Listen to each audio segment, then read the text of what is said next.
Welcome back to Upstaged, the official podcast for Ronin Theatre Collaborative. My name is E.C. Darlingbond. I am the marketing director and assistant artistic director for Ronin Theatre Collaborative. I am sitting down with Paco Jose Madden, director and playwright for The Black Nun of Bonamargy Friary. You want to say, Abby, it is a friary. Yes, that's correct.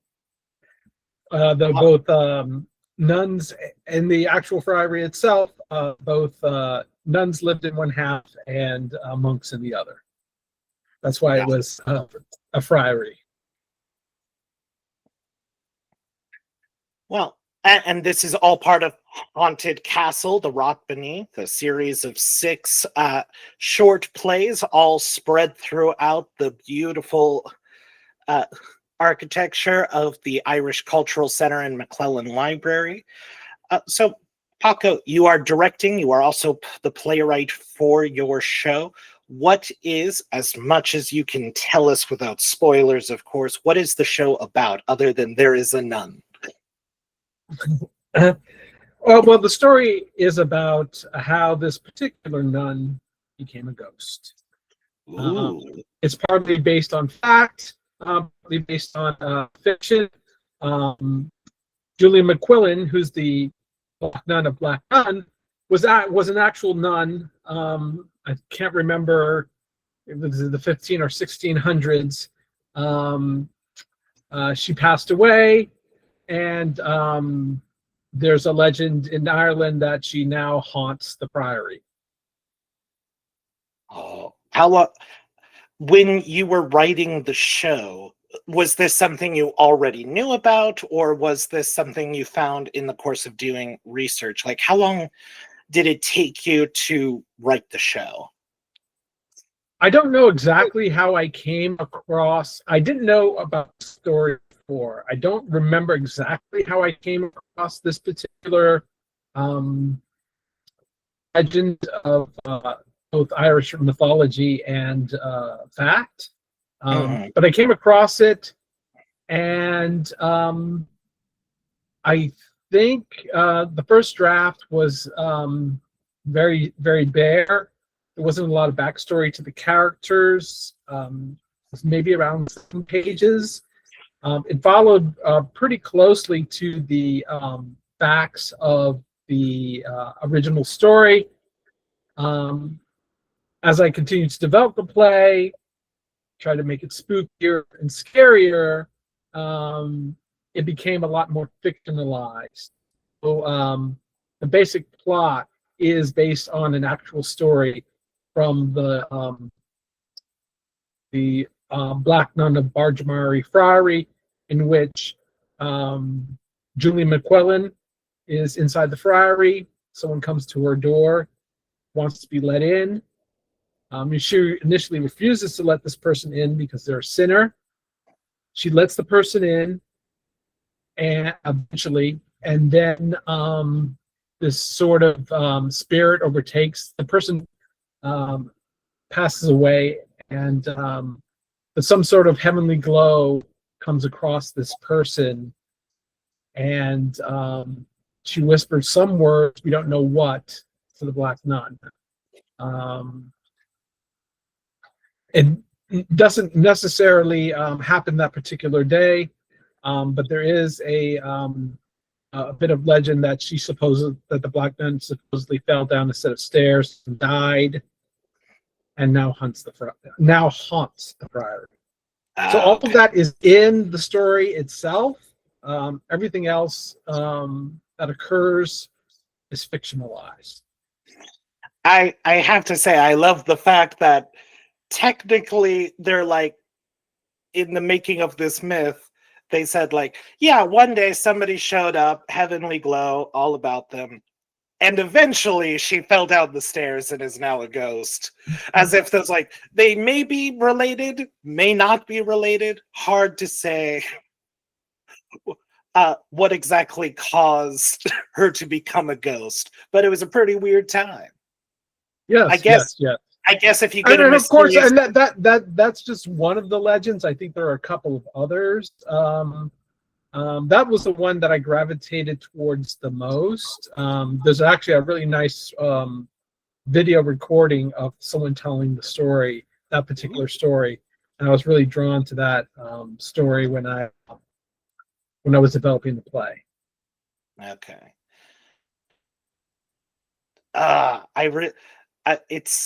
When you were telling me the story, I just kept thinking about Beauty and the Beast, and it's like, okay, so if the Beast had let in the old woman, maybe she ascends to heaven, and eventually he would have fallen down the stairs. Hard to tell, because I think that's how we first met. Is I saw a production of Beastly Beauty, because you wrote that, Yes. right? Now, what was the first play you've written that got produced?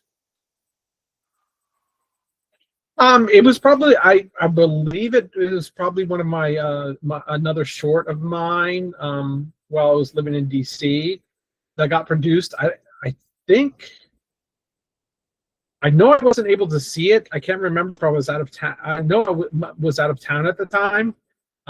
It seemed to have a really good production. I think it actually like won an award as a 10-minute. And I really don't write a lot of short works anymore. I'm starting to get back into that a little bit more. But writing shorter pieces is really fun. You have to tell a very compressed story, you know, and try to keep all the elements of drama in it. You know, it has to have a beginning, middle, and an end. And you try to make it as compelling as possible, even though you only have 10 minutes. Yeah. I definitely have found, because I've also written, you know, this year and for last year's Haunted Castle, and I think the hardest part was, man, how am I going to get the audience up to speed so they realize how important what's happening on stage is right now? Yeah, the main thing is really quickly get to the conflict and the stakes as soon as possible, and mostly layering in as you can some of the backstory of the characters as you go along. You really don't have the time to do you know, what's traditional setup in a 10-minute play, because you only have 10 minutes.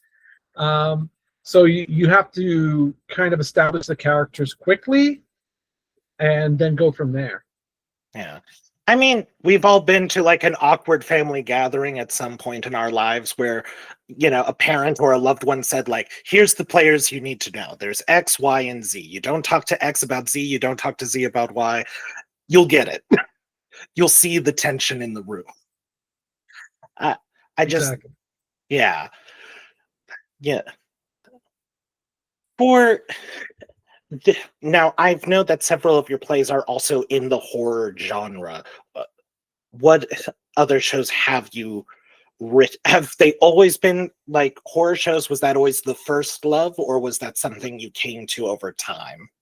That is a little something I came to over time, and particularly in theater. Horror is probably one of the how should I put it? You don't see a lot of it, but when it's done well, it is really visceral and very compelling. Because it, you know, in different from a movie, it's live on stage, and to feel that fear when you have actual actors on stage, I think there's almost no better feeling. I remember one of the first, I think one of my first memories of at least horror theater was actually the Scottish play, where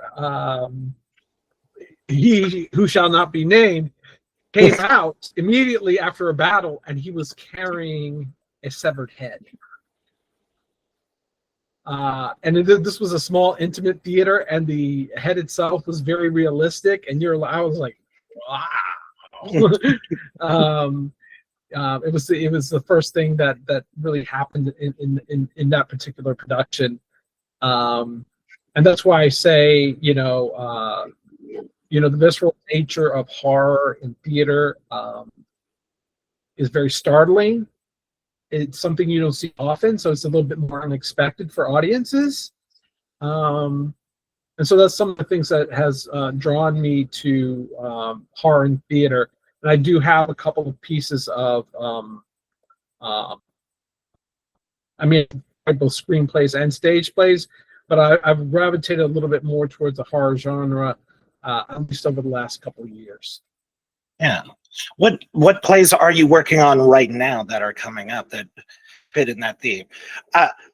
As someone who's read your bio and knows what shows are coming up, I thought, wow, what clever hosting on my part.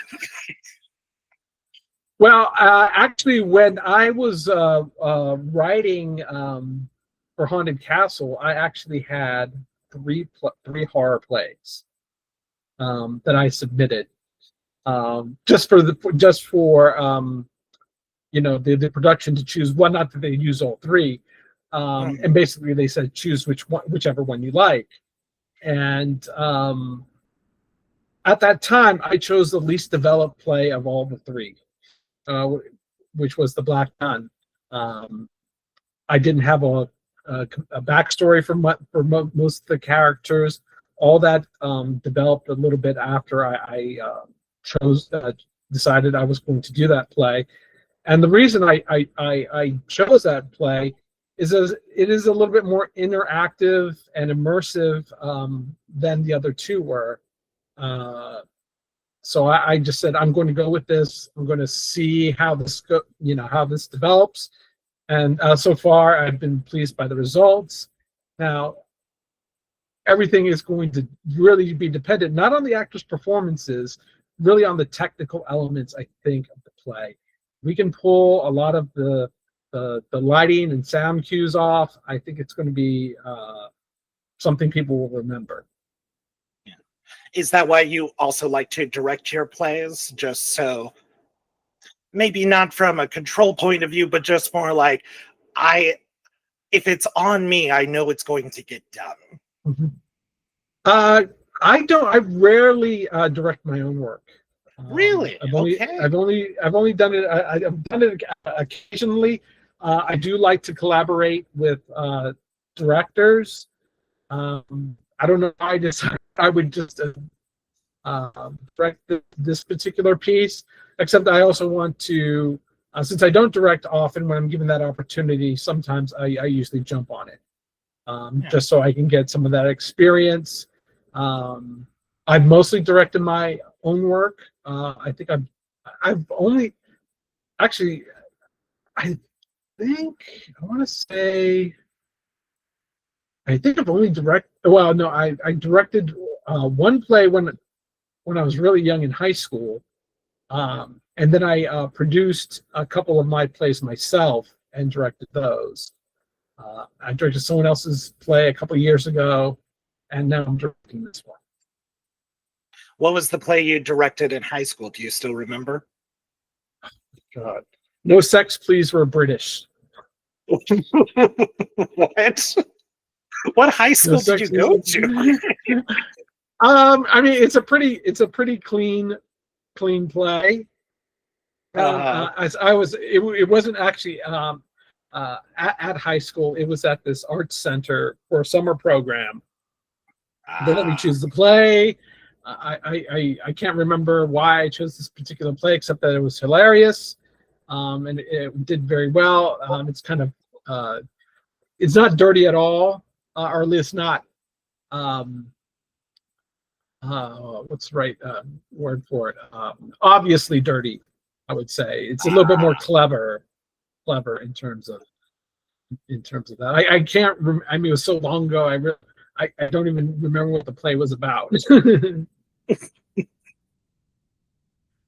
All right. What were the other Irish myths and legends you were looking into while? Because I know you said that you had 3 plays submitted in total for this project. What were the 2 other contenders, if you could tell us a little bit about those? There was one play about a woman who was buried alive. And so I had 2 grave diggers digging up this grave to steal this woman's ring, and actually eventually made the woman a banshee. And so you can just imagine what happens when you dig up a grave of a banshee. The second one had to do with a story I found about some weird doll that was found in a wall that seemed to spook everyone out. It was maybe a couple 100 years old, and I guess there was some sort of practice of putting a doll in your wall at the time as a symbol of protection. But when it was discovered, people thought this had some sort of spooky, haunting sort of connotation to it, and I used that as a basis for another play. And I also have written a fourth, or I have a draft of a fourth one that's sort of based on H.P. Lovecraft's Rats in the Wall and Stoker's. No, it was Stoker's Rats in the Wall. I can't remember. It's about rats in a. It is H.P. Lovecraft. But Stoker wrote another wrote a piece about rats victimizing humans. So I kind of combined those 2 together. Maybe it'll make it into next year's show if there's a Haunted Castle 3. Well, we're hoping to have a season 3 of Haunted Castle, so like I'm very curious to see what this rat play will be. But you chose the least developed of your scripts, the one that you didn't have a lot of background for in your mind for the characters. Did it more take shape once you had the actors and you were more just actively having to craft it in real time while you were in the rehearsal process? No, I really began developing a lot of it after I chose that play. I started to flesh it out a little bit more. Yes, with the actors, they assisted a lot, and that added to some additional layers to the play. So I would say probably 80% of it was more development before, and then 20% after, when I got the actors and we were on our feet rehearsing the play. And how has it been like working with them? Because I know you have Giselle Torres, Shannon Labaudy, Betsy Smith, and Juliet. Yeah. I can't remember her last name off the top of my head. Yeah. I want to say Reynolds, but I don't think it's Juliet. No, that's another Juliet I know.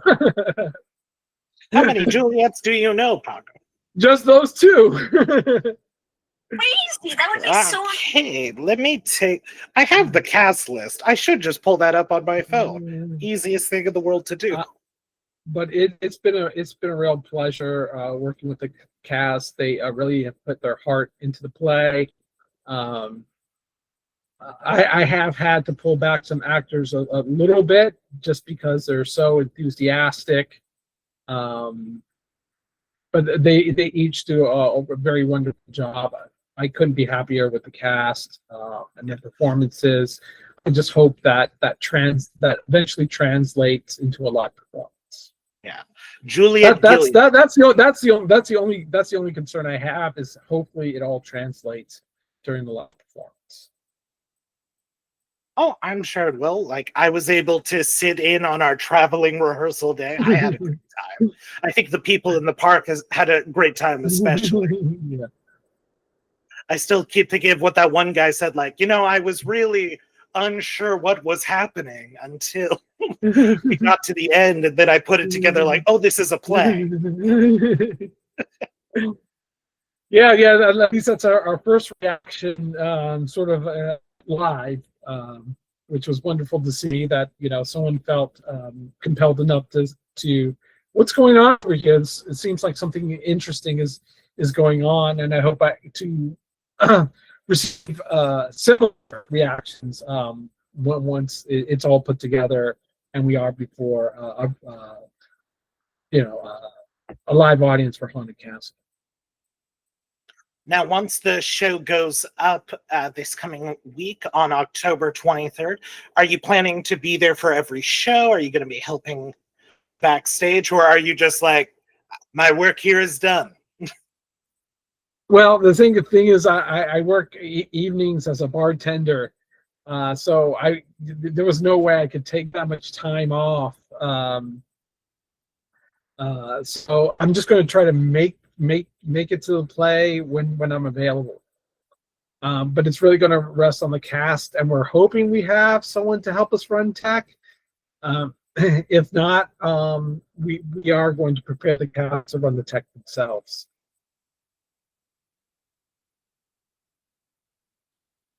Last year, I was for my play. It was also me directing my shorts for the first season, and I started off with 3 cast members, and then 2 of them had to drop out due to show conflicts, and then I had to rewrite the show from the very beginning for now me as a cast member and Jonathan Gonzalez, who is directing my play, The Masterpiece, for Haunted Castle. And it was just, I wrote that script in like 2 days of just like, I need to have something ready now, and it ended up working out. We did scare audience members, hopefully intentionally, and not just them saying like how stripped back the production ended up being for our show. But it's these challenges that come with the different shows that always leave such a lasting impression. For you, what are you hoping audience members come away with as they leave The Black Nun? That they're freaked out. Very good. I mean, I think there is a compelling drama in the story. It's only really at the very beginning, at the very end, where the horror comes into play. So I'm really proud of the performances in the actors with telling this really compelling drama, which you wouldn't know necessarily would be a horror play until the really the very end of the play. Oh yeah, and they're all great. Like, having seen them in rehearsal, they're all just so into it. It really helps carry, because for those not yet in the know, this is going to be one of the first shows people see, and I feel like it just gets everything on just such a great start, to where it's just like, it's fun, it's scary, and it really just sets you up for a great time. Yes, initially we were going to be the last play, and which I thought was great. Oh, we're going to be the ending play, and then maybe the production thought this as well. I was like, it's really better that we're the first play, especially since there are some pre-show components that will hopefully take place in the courtyard, which is better suited to audiences arriving. So that really plays well with what we're trying to do with this particular production of the play. So I won't divulge more than that, except that there is a pre-show component, and there might be a post-show component. We'll just have to wait and see. Well, Paco, as we're wrapping up, aside from getting everybody to go to every single night and performance of The Haunted Castle, The Rot Beneath, do you have any horror movie recommendations for the Halloween season?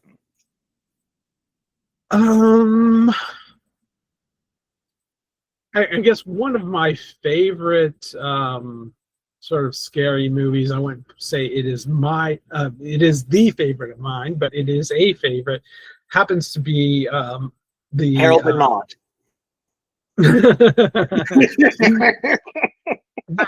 happens to be the Conjuring. Ooh. the original version. I also think at least I haven't seen the most recent one, but the first two movies I thought were nearly perfect and provided lots of scares and lots of types of different scares. It's one movie that's really influenced my work a lot. And considering it's sort of a ghost story, and this is a ghost story, that plays a lot into it. And of course, in the Conjuring universe, they do have the Nun, which at least had probably some influence on this Nun of Bonamargy. I don't even know how to pronounce it myself. Bonamargy Friary. I would say let's try it with Irish accents, but I don't want to offend our patrons, the Irish Cultural Center. Yes. That might be very ill-advised. But I agree. Paco, thank you for sitting down with me today. We're all looking forward to the show. And you can join us at the Haunted Castle, running at the Irish Cultural Center in downtown Phoenix from October 23rd to October 30th, with the only day off for us being October 27th. So we'll see you there, Phoenix. Thank you, Paco. All right, come and enjoy.